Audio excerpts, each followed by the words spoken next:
अगर आप बिगनर हैं और परेशान हैं गुड़हल के पौधों पे बर्ड ड्रॉपिंग की प्रॉब्लम से, तो ये जानकारी आपके लिए बहुत ख़ास होने वाली है। और मैं क्या केयर टिप्स अपनाती हूँ वो आपको शेयर करने वाली हूँ।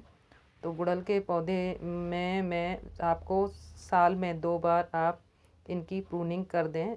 पहली प्रूनिंग देसी गुड़हल के पौधे हैं, उनमें आप फरवरी स्टार्टिंग में हार्ड प्रूनिंग कर देंगे। और दूसरी प्रूनिंग हम करेंगे बरसात के मौसम में। बरसात के मौसम में जब प्रूनिंग करेंगे हम, तो उसमें सॉफ्ट प्रूनिंग कर देंगे आप। और दूसरा है हाइब्रिड गुड़हल। हाइब्रिड गुड़हल पर भी हम फरवरी स्टार्टिंग में सॉफ्ट प्रूनिंग करेंगे और बरसात में भी सॉफ्ट प्रूनिंग करेंगे। तो इससे क्या होता है, हाइब्रिड गुड़हल में भी हमारे जो फूलों का साइज़ है वो छोटा नहीं होता और फूलों का साइज़ बहुत अच्छा रहता है 2 बार प्रूनिंग करने से। और नहीं तो आप अगर प्रूनिंग टाइम से नहीं करते तो आगे जाके आपके हाइब्रिड गुड़हल के फूलों का भी साइज़ छोटा होने लगता है। दूसरा है, आपने अपना पौधा लगा रखा है 4-5 साल से एक ही गमले में, तो आप पॉसिबल है अपनी गमले को किसी नई मिट्टी में रिपॉट कर दें दोबारा से फरवरी स्टार्टिंग में ही।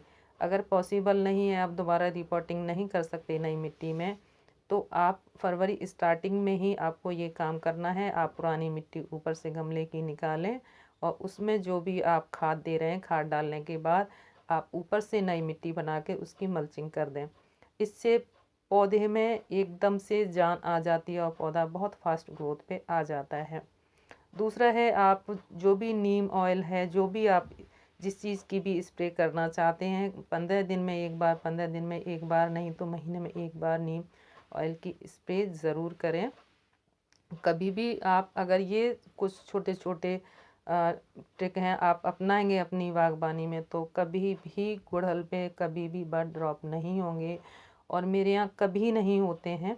और कभी भी शायद मिलीबग की भी मुझे प्रॉब्लम का कभी सामना नहीं करना पड़ता है, क्योंकि मैं कुछ चीज़ों का बहुत ध्यान रखती हूँ। तो आप भी ये छोटी छोटी चीज़ें जानें करें। और मैं ज़्यादातर गुड़हल के पौधों में कुछ परमानेंट फ्लावर प्लांट हैं, उनमें मैं 2 से 3 साल पुरानी गोबर की खाद ही यूज़ करती हूँ।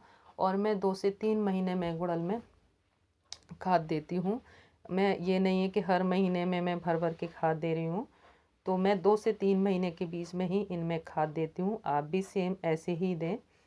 और रही बात इसकी लोकेशन की, तो बस कम से कम आप ऐसी जगह चुनें इन पौधों के लिए जो 6 घंटे की इन्हें धूप मिले और हमेशा ये पौधे चलते रहते हैं। पूरे 12 महीने गुड़हल में फूल आते रहते हैं। तो ये है मेरे कुछ सीक्रेट टिप्स। अगर आप अपनाएंगे फिर आप कमाल देखेंगे अपने गुड़हल के पौधों में, और पूरी साल भर भर के गुड़हल में फ्लावरिंग होती रहती है। तो ये है मेरी छोटी सी जानकारी। फिर मिलते हैं किसी ऐसी जानकारी के साथ।